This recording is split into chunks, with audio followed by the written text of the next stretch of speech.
સૌ વાલા મિત્રોને મારા જય સિયારામ। હું દુષ્યંત પાઠક શ્રી હનુમાનજી દાદાની અસીમ કૃપાથી એક નવા વિડીયો સાથે આપની સેવામાં હાજર છું। તો આજનો ઉપાય આ વિષયની અંદર તારીખ છે 14મી જાન્યુઆરી 2026 ને બુધવાર। પંચાંગ કહે છે પોષ મહિનો કૃષ્ણ પક્ષ ચાલી રહ્યો છે। અનુરાધા નક્ષત્ર ગંડ યોગ છે। વૃશ્ચિક રાશિનો ચંદ્ર છે। ધનુ રાશિનો સૂર્ય સવારે છે બપોરે 3 વાગ્યા પછી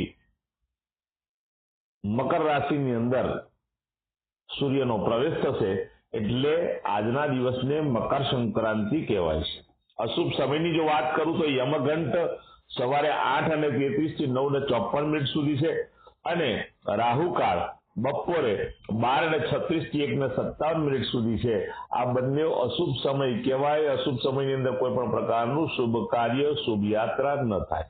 વાલા મિત્રો, શુભ યાત્રા કરવા માટે શુભ કાર્ય કરવા માટે તમારે સારું ચોગડિયું સારું મુહૂર્ત લેવું જોઈએ, જેમાં અભિજીત મુહૂર્ત આજે અપવિત્ર છે, તેથી અભિજીત મુહૂર્તનો સમય આજે આપ્યો નથી। વાલા મિત્રો, તો કોઈ પણ સારું ચોગડિયું સારું મુહૂર્ત લઈને તમારે ઉપાય કરવાનો અથવા કોઈ પણ શુભ યાત્રા શુભ કાર્ય કરવા। વાલા મિત્રો, સવારે સ્નાન કરવાનું છે। આજનો ઉપાય, સવારે સ્નાન કરતી વખતે 1 ચમચી હળદર તમારે નાવાના પાણીમાં પધરાવવાની છે અને નાવાના પાણીમાં હળદર પધરાવીને એ પાણીને હલાવી નાખવાનું છે। હળદરને પાણીમાં મિક્સ કરવાનું છે। હળદર મિક્સ થયેલું પાણી હોય તેનાથી જ સ્નાન કરવાનું છે। સ્નાન થઈ જાય, જેમાં ચોખ્ખું પાણી ઉમેરી શકાય, સાબુ શેમ્પૂનો ઉપયોગ પણ કરી શકાય। સ્નાન થઈ ગયા પછી તમે વસ્ત્ર ધારણ કરી લેજો। એક સફેદ કાગળની અંદર અડધી ચમચી જેટલા લીલા મગ મૂકી દેજો અને ત્યાર પછી એની પડીકી વાળી પોતાના પોકેટની અંદર રાખજો 24 કલાક માટે। બીજા દિવસે વહેલી સવારે પીપળાના ઝાડના મૂળમાં અથવા દેવ મંદિરે જઈને પડીકી મૂકી આવવાની। ત્યાર પછીનું કામ એ છે વાલા મિત્રો કે તમારે ગૌશાળાએ જવાનું છે। કાલે ગાયોને લીલું ઘાસ આપવાનું છે।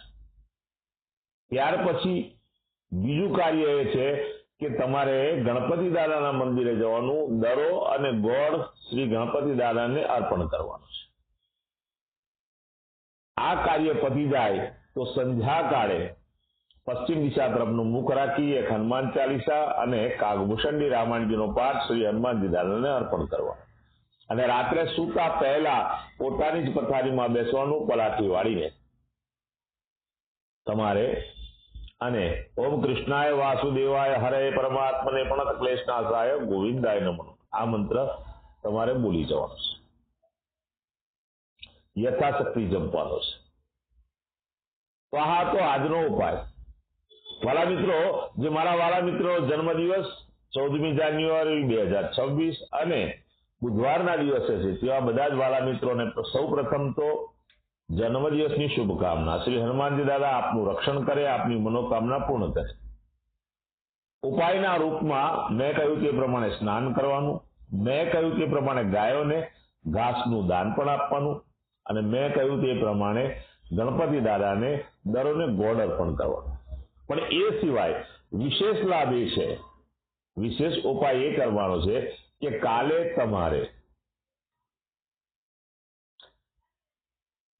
જરૂરિયાતમંદ વ્યક્તિને, બ્રાહ્મણને અથવા મહાદેવજીના મંદિરે સફેદ તલનું દાન કરવાનું છે અને ગોળનું દાન કરવાનું। સફેદ તલ અને ગોળનું જો દાન તમે મહાદેવજીના મંદિરના પૂજારીને, બ્રાહ્મણને કે કોઈ પણ જરૂરિયાતમંદ વ્યક્તિને કાલે કરશો, ઉત્તમ પરિણામ આખું વર્ષ મળશે। વાલા મિત્રો, જેની મેરેજ એનિવર્સરી 14મી જાન્યુઆરી હોય, આમ તો લગભગ હોતી નથી પણ કદાચ હોય, તો એવા મિત્રોએ સવારે સ્નાન કરવાનું। સ્નાન કરી અને માતા પિતાના ચરણ સ્પર્શ કરી આશીર્વાદ લેવાના અને આશીર્વાદ લીધા પછી વાલા મિત્રો કોઈ પણ વૃદ્ધાશ્રમમાં, અનાથ આશ્રમમાં, સ્કૂલમાં નાના નાના બાળકોને તમારે તલની ચીકીનું દાન કરવાનું છે. તલ અને ગોળ અથવા તલ ગોળના લાડુ હોય તોય ચાલે. ત્યાર પછી મંદિરની અંદર ઘીનું દાન કરવાનું છે. મંદિરની અંદર સફેદ તલનું પણ દાન કરવાનું છે. આમ તમે કાલે જે દાન કરશો, કારણ કે કાલનો દિવસ જ દાનનો દિવસ, ઉત્તમ પરિણામ આખું વર્ષ મળશે. તો વાલા મિત્રો, મારા બધા જ વિડીયો ઇન્સ્ટાગ્રામ પર હોય છે, ફેસબુક પર હોય છે, યુટ્યુબ પર પણ હોય છે. મારી યુટ્યુબની ચેનલનું નામ છે દુષ્યંત પાઠક. સબસ્ક્રાઇબ કરજો અને સાથે સાથે બેલ આઇકન દબાવજો, તો મારો વિડીયો તરત જ તમને જોવા મળશે. જેમ હું વિડીયો લોડ કરીશ એટલે તરત જ તમારા મોબાઈલ પર નોટિફિકેશન આવી જશે.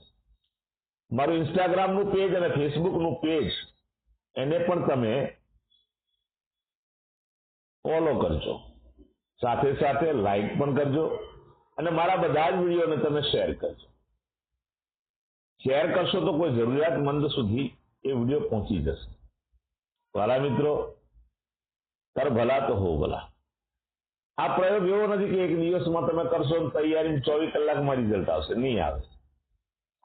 સતત તમે કરતા જશો, નિયમિત કરશો તો અવશ્ય ગ્રહો બેલેન્સ થઈ જશે અને તમારા જીવનમાંથી દુઃખ, પીડા, ચિંતા, ટેન્શન બધું દૂર થઈ જશે. આ સમયની અંદર મને ઘણા અનુભવો, ઘણા લોકોએ SMS કર્યા ના કે અમને ઘણો લાભ થાય છે. આપ કરો, બસ આટલી પ્રાર્થના છે. નવા વિડીયોમાં ફરીથી મળીશું. આપ સૌને મારા જય શ્રી રામ.